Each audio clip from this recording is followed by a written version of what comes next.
ورسول الله صلى الله عليه وسلم يقول كل بدعة ضلالة.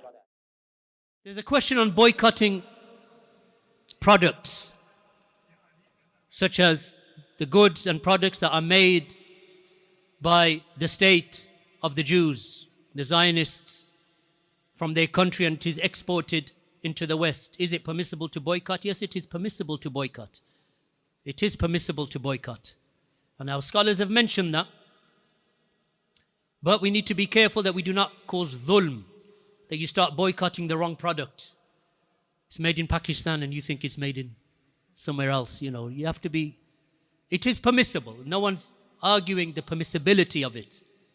If you live in a Muslim country, then the Muslim countries themselves, their rulers, then they will place embargoes upon imports of those goods from the enemy countries. That is upon the rulers of those countries. In a non-Muslim country like this, yes, it is permissible.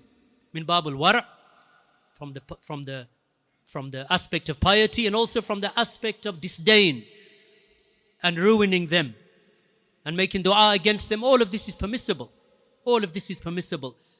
Barakallahu feekum. But as for, doing it in a manner where you don't know what you're doing and you haven't asked Ahlul Ilm, so refer back to Ahlul Ilm before you do anything. Refer back to the scholars. I have an article on my website and you can go to it about boycotting from the statements of Shaykh al-Fawzan, Shaykh al-Albani, and others from the ulama. And that is the correct approach. Barakallahu feekum. So ask the people of knowledge before acting. As for demonstrations on the streets in support of our brothers and sisters in Palestine, then that is a bid'ah. Demonstrations. Support, of course, is wajib. They say support is bid'ah because, people will twist our words. Supporting them is wajib. With dua. In our sajda. By raising our hands in the last third of the night. In qunut. All of this is legislated and mashru'. The Prophet ﷺ said that the servant is never closer to Allah than he is in his sajda. So supplicate plentifully in your sajda. Call upon Allah to aid our brothers, to guide them, to have mercy upon them, to protect them against the enemy and against the zalim, against the oppressor.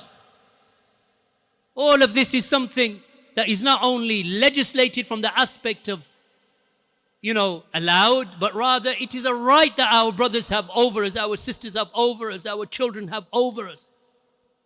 It is a right that they have. That we ask Allah subhanahu wa ta'ala to aid them and support them, and consider yourselves. If you were in their position, consider yourselves that Allah subhanahu wa ta'ala is showing you. Allah is showing you that when this calamity strikes the people as a test, that if you die, that you die upon Iman. When death comes to you, that you make sure that you are believers in Allah. Just like we make dua to Allah, that Allah keeps our brothers and our sisters and our children in that land of Palestine, that Allah keeps them and sustains them upon Iman, upon piety, that Allah gives them and implants into their hearts tawakkul and dependence and reliance upon Allah. A country that is closed off from every side, a strip of land of 20 miles that is closed off from every side, a sea on one side and oppressors on the other side, being attacked morning and at night. Imagine your children, the ones that you love, your brothers, your sisters, your mothers,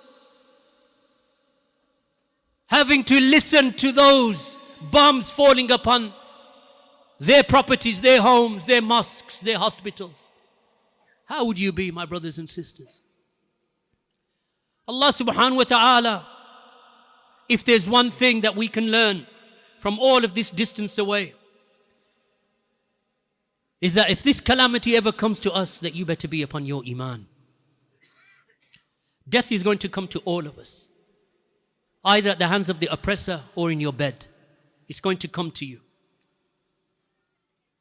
Make dua that Allah subhanahu wa ta'ala sustains you upon iman and upon the strongest of iman and upon the sirat al-mustaqim. And we ask Allah subhanahu wa ta'ala for all of that.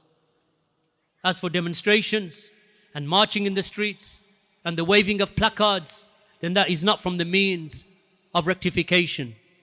For if it was, you would have found it in the book of Allah. You would have found it in the sunnah of Allah's messenger. You would have found it in the way of the Sahaba. You would have found it in the way of the Tabi'een.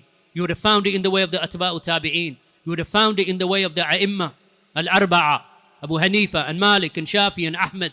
You would have found it in the Ashab, Kutub Sitta, Bukhari and Muslim, Abu Dawood and At-Tirmidhi, Ibn Majah and Nasa'i. You would have found it in the compilers of the Musannafat, Ibn Abi Shayba and others. You would have found it in the Musnad of Ahmed. You would have found it in the Sahih of Ibn Khuzaymah. You would have found it in the early scholars. Where is it?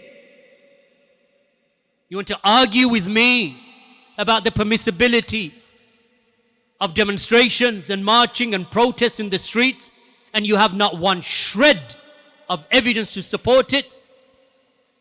And then you're going to point your finger at me, at the Salafi, for not supporting you in your marches? And then you say, what can you do? We say dua. Dua! That's what you're going to do? Dua? Look at the disdain. My dua and the dua of the believers is more powerful than your bid'ah and demonstrations. We will hold fast to the kitab and the sunnah. And we will make dua in the last third of the night. We will make dua in the early hours. We will make dua in the middle of the day. We will make dua in our sujood. We will make dua upon our journeys. Some of you are driving back. Make dua on your journeys back. This is our way. Because they are truly oppressed. And it is only Allah that can lift it. It is only Allah that can lift it. Wallahi, I have seen how dua of people changes the state of others. I've seen it with my eyes. And this is why Ibn Uthaymeen says that this is a proof of the existence of Allah subhanahu wa ta'ala. When you call upon Him, He answers. That is a proof that our Lord and Creator exists. Because we have seen it. Barakallahu feekum.